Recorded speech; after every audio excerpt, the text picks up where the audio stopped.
while I was looking into curvature math and looking into stuff like this, I came across an interesting word problem, which, ironically enough, absolutely nullifies the entire ball Earth thesis. And it does so using their math. Check this out. All right. This is a website called mathcentral.euregina.ca. I'm not sure if I pronounced that right, but whatever. Anyway, you see the URL here. So they're talking about how can I find the curvature per mile of the Earth's surface, and they give an answer right here. And they say after you do all the long form math, it ends up being 7.98 inches, or like we said, everybody's just kind of rounding it up to 8 inches per mile. All right, but then it says look at our response to Shirley to see what happens after the first mile. So you click on this, and there's an interesting question posed here at the top. There are two 6-foot men. What would the distance be between them before one could not be seen because of the curvature of the Earth? And this is apparently this person, Shirley, had a grandson who was stationed in Baghdad, Iraq, who was asking the question. And he goes to explain, it's 8 inches per mile, blah, blah, blah, but it's not, 6 feet is 72 inches. So 8 times 9 would be 72. So you might be thinking, well, it's 9 miles. The dude would have to be 9 miles away for a 6-foot person to be obscured at 8 inches per mile. Well, no, it's not a slant. It's a curved. It's a ball. So you can't just, multiply 8 times the miles. And when they go through all the Pythagorean theorem and blah, blah, blah, blah, blah, you end up with 3 miles as your answer. Okay? So at 3 miles now, and we'll go back to our chart here, assuming your eye level is at the ground, 3 miles, 6 foot is obscured. Now this is what's interesting. And I'll create a little animation here for you to be able to visualize what I'm thinking here. And I'll let you think this through with me. Okay, let's just imagine our world as a beach ball. All right, the lines of the ball clearly point out what so many in the ball Earth camp are blatantly ignoring. A ball, by its very nature, demands that its surface immediately begins to curve downward and away from any point on it. So if we imagine Poser James here, I'm using a software called Poser, let's call him PJ for short. If we imagine him standing on the beach ball, the problem becomes immediately apparent. Okay, he's standing on a ball. Immediately the ball is curving downward and away from his feet in all directions. That's what a ball does. And it doesn't matter how big the person is, nor does it matter how big the ball is. But let's go ahead and shrink PJ and enlarge the ball for the sake of example here. Now, notice the lines are still curving downward and away in all directions, even though he's getting smaller and the ball is getting bigger. This never changes with scale. Okay, now let's zoom into tiny PJ on the massive ball here and consider the curvature word problem that was brought up by this individual serving in Iraq. If PJ was 6 feet tall and he had a clone, who was also 6 feet tall, right, who walked 1 mile away from him, the ground his clone would be standing on would be 8 inches lower than the ground that he was standing on, right? Again, the curvature math is 8 inches per mile squared. So the first mile, 1 times 1 is 1 times 8 is 8 inches. So the ground from point A to point B is going to be 8 inches below point A. All right, you with me so far? Now, if the clone had a clone who walked another mile away, that clone's ground would be 32 inches below PJ's ground. Why? Because it's 8 inches per mile squared. 2 miles, okay, 2 times 2 is 4 times 8 is 32. So the ground that clone number 2 is standing on is 32, almost 3 feet below the ground that PJ is standing on. And if we had yet another clone who was to walk 1 more mile, his ground would be 72 inches or 6 feet below PJ's. Thus, the top of clone number 3's head would be even with the bottom of PJ's feet. I know for some of you the gerbil just jumped off the wheel, so let's look at it again. This time we'll check it out from a different angle. Again, PJ's clone walks 1 mile away. The top of his head would be 8 inches lower than PJ's. Another clone walks an additional mile, and the top of his head is then 32 inches below PJ's. The third clone walks 1 more mile, and at just 3 miles away from PJ, The ground clone number 3 is standing on is 6 feet below PJ's. Thus, the top of clone number 3's head is going to be even with the bottom of PJ's feet. Now, I'm not trying to see whether or not the person can see the other person. What I'm trying to show you is the issue of the ground level. The ground level is the issue that I'm focused on with this example. Because if clone number 3's ground is 72 inches below the ground that PJ is standing on, it's going to be physically impossible for PJ to look straight ahead or to the left or the right or behind him and ever expect to see the horizon at his eye level. It cannot be done. I'm going to say it again. If you're just looking straight ahead, there is no way the horizon could ever be at your eye level. When the ground you're standing on is immediately beginning to recede away from you in every direction, you're standing on a point on a ball, supposedly. The ground you're standing on immediately begins to recede away in every direction 8 inches per mile squared. Now, I understand we're not on a perfect beach ball, but you actually compound the problem if you start using the argument, well, there are, peaks and valleys and hills and mountains and plateaus and canyons and blah, blah, blah. All you're doing is pushing the problem further out, and eventually you, the ball earther who uses this argument, are the one who's in danger of falling off the edge of something, because you can extend that out only so far, and then you're going to have to correct the terrain back to that 8 inches per mile squared so that you can have your 25,000 mile circumference ball. Or pair if you choose to go by Neil deGrasse Tyson. But for this math to be true, and it has to be in order to maintain a 25,000 mile circumference, no person could ever look straight ahead and expect to see the horizon at his eye level. But still, this is what we have to put up with. The most important thing to understand is that the horizon is flat. That's right. From our vantage point, even from a high mountain or an airplane, the horizon is flat. Flat earthers, and also many globalists, for lack of a better term, seem to think that the horizon should look curved to us. That's flat wrong. And I think this is the single biggest reason there even is a flat earth community, the biggest source of confusion. You are expecting to see a curve where there is none to be seen. You are looking for the wrong thing. To picture what I mean, look at this orange. If I take a thin slice of it, I get a round disc. The edges of it, where the knife cut through, is a flat circle. That is what you see when you look at the horizon, the edges of a circle. The edges don't curve side to side, they run straight across our view.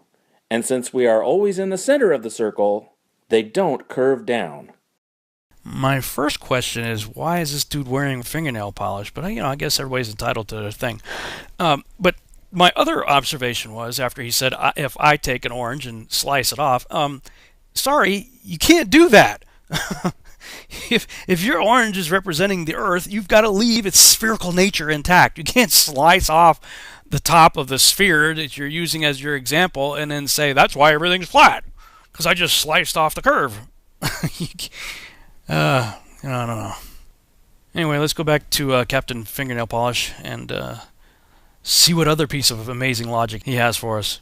When you can see the horizon in all directions, it is the same distance away in all directions. So when you spin around, it looks exactly like a straight line and comes back around to join itself. Think about that. If it were curved down, it would not come back around and join itself at the same level. Exactly. If it were curved, it would be dropping off 8 inches per mile squared from every point upon which you are standing. That is inescapable ball earth math. Wow. But, okay, to be fair, I do understand what Captain Fingernail Polish is saying here.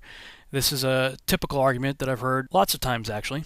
Ball earthers will claim that just like the blue circle at the top of the beach ball here, that's the visible horizon. So from whatever point you're standing on, and you're looking out toward the horizon, in 360 degrees, that line is going to be the same. It's always going to be right there. But as I'm showing you, That only works if you're looking down. I don't care how big the ball is. I don't care how big you are. I don't care how small you are compared to the ball. If you're standing on the ball, the point at which you are standing, from that point outward, is receding downward at an exponential rate. Downward. Which means you can never look out to this mystical circle out in front of you at eye level. It cannot be. It can't happen. So this whole idea right here, while in principle it sounds good, looks good, but it's a myth. It does not exist in the observable, testable, and repeatable example of reality. According to Pythagorean math, the 25,000-mile circumference ball Eratosthenes invented does not allow for us to ever be able to see the supposed edge of a horizon that presents itself at eye level. Yet whether we're on the ground or flying up to 37,000 feet in an airplane or sending up a weather balloon to over 100,000 feet, there's that totally flat horizon straight ahead at our eye level. Always. That's simply not possible if it's receding downward and away from us at a rate of 8 inches per mile squared, which is what it must do. But once again, in reality, we don't see this. Therefore, this whole idea that's depicted here and that was depicted with the slicing of the orange, that whole idea is a myth. It doesn't exist in reality unless you're looking downward, which I don't know about you, but I don't go around in my everyday life looking at the ground. I stand straight up and I look straight out, and there's the horizon at my eye level. Not possible with Pythagorean math on Eratosthenes' ball. And speaking of myths, people who think ships are disappearing over the curve in less than 10 miles distance, it's got to work both ways. I mean, if we're on a ball, then when the ship is going away from you on the, let's say, the z-axis, going, from you to a point away from you, and it's rolling over the ball in less than 10 miles, then you should have the exact same effect looking left to right on the x-axis.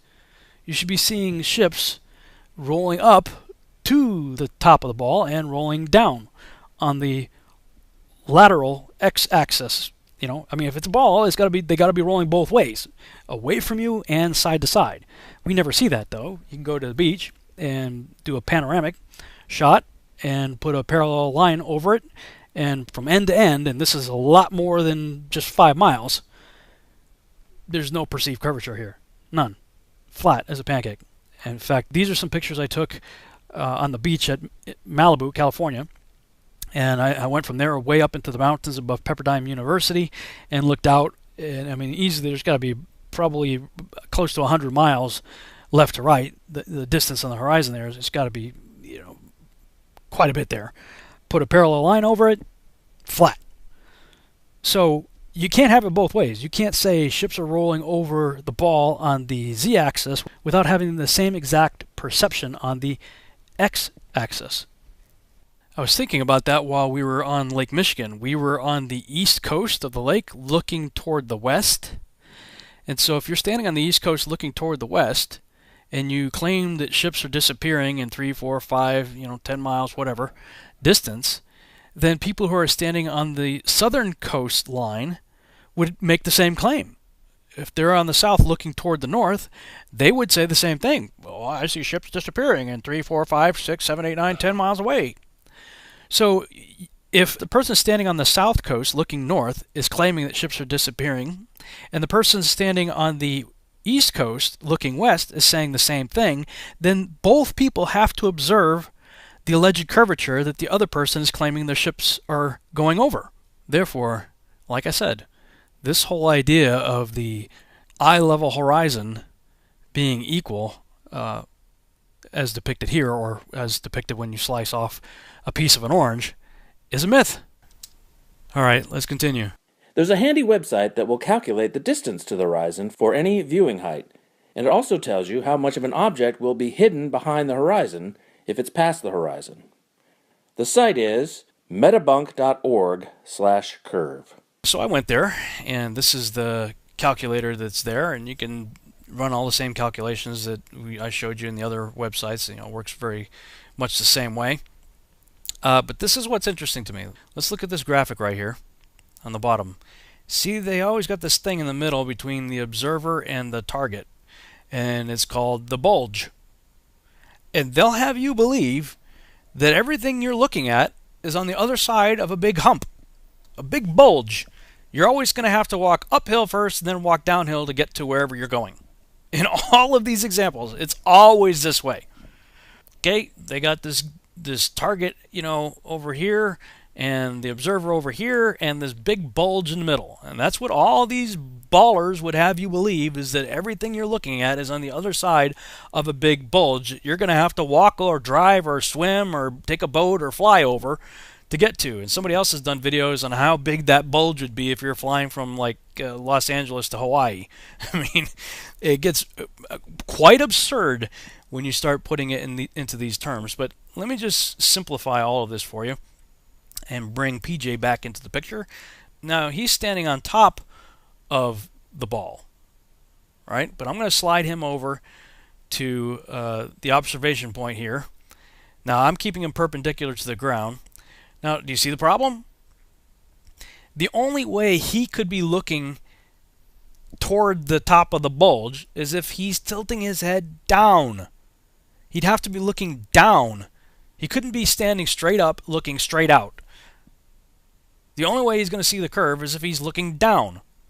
Let's keep PJ looking straight ahead, and I'm going to slide him down so that his eyeball essentially ends up on the ground, looking straight out, and you're going to see the problem here. Look, at ground level, if his eyeball is on the ground and he's looking straight out, the ground is beginning to immediately curve downward. There's no bulge. There's no bulge. Balls, it don't work that way if you're standing perpendicular on top of it and then you point on the ball.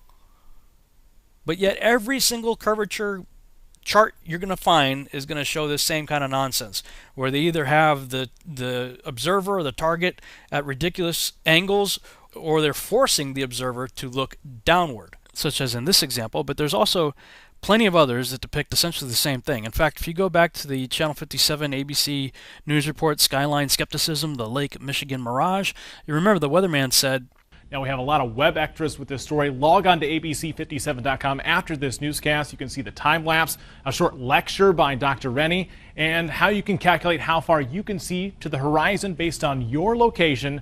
Reporting live, I'm Chief Meteorologist Tom Coombs. So let's check that out.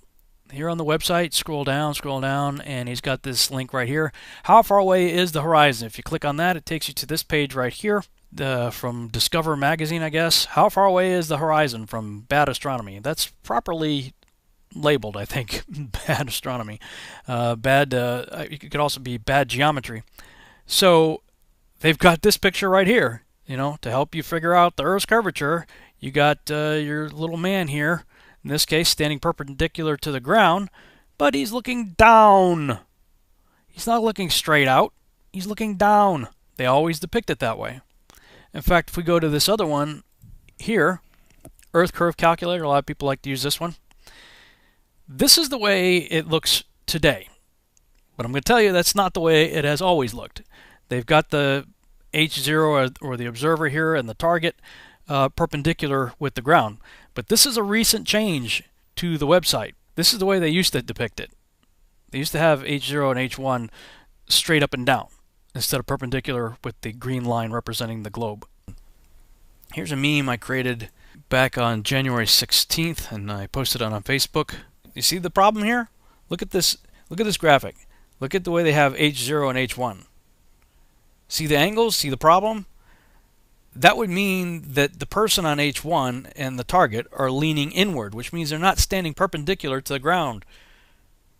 They're leaning inward.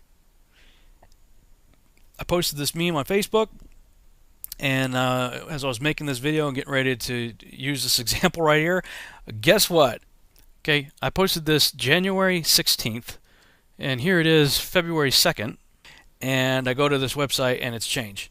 So just to prove that they did this, somebody must have showed them the meme or saw something that either myself or somebody else was pointing out to mock this graphic. So they changed it. And here's the proof. You go back to the Wayback Machine, go back to October of last year, and what do you know? There's the original one. It was just a few months ago that they changed because they know that we're on to their game here.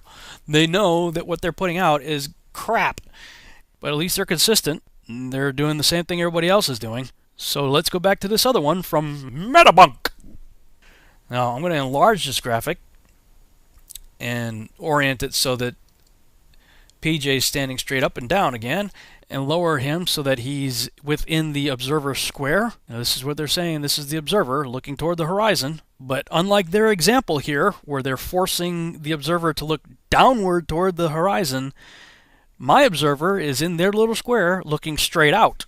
And from the feet of my observer, the ground is curving downward, just like it would do in real life if we're standing on a ball. For those of you who are interested in doing so, here's a simple test, and it doesn't require that you be a Freemason, a Luciferian, a Nazi, an occultist, or an atheist. You don't even need to have a college education or a lot of money. What you need to do is get a long pole that would facilitate putting something up to your eye level. In this case, I've got like a 4x4 with a plank of wood on top of it. Make sure the vertical post is vertically level, and make sure the horizontal plate on top of it is also level. And then go get some paper towels. Use the paper towel tube. You can even keep the paper towels on it if you want to. But if you have just an empty paper towel tube, you can set on, tape to the top of it, and then stand behind it such that your eyeball is looking right through it. And then just look straight ahead through this forced experiment right here that keeps everything looking straight. And I would suggest you do this at a beach somewhere so you don't have to deal with the topography of the land. You're going to know that there aren't any peaks and valleys, mountains and canyons or whatever on the ocean. You're going to have a straight, flat horizon. And if you do this, you're going to see the horizon is going to be right there. It's going to be right as you're looking through that tiny little field of view through that paper towel tube. You're going to see the horizon is going to be at eye level.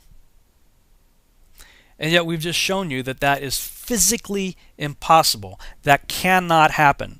The ground has to be dropping away from you, receding downward in every direction from the point at which you're standing. That's the way it works on a ball. That's the way the ball earth math works. According to Pythagoras and according to the spherical model invented by Eratosthenes, who calculated our circumference to within about 5% of its currently accepted circumference of 25,000 miles by looking at the sun in a well and the shadow of a phallic symbol. So as you can see, this produces an extremely interesting problem for the ballers. And frankly, it means that Pythagoras and Eratosthenes just handed a trump card to the flat earthers. And pardon the pun, but there's simply no way around this problem. Indeed, if the squares of a chessboard are 1 mile across, all it takes is 3 moves for any flat earther to quickly put a ball earther into checkmate. Thanks so much for watching. I hope you enjoyed this video presentation. If you did, please subscribe to my YouTube channel, like the video, and share it on your favorite social media sites. There's a lot more to come, so stay tuned and we'll see you back next time.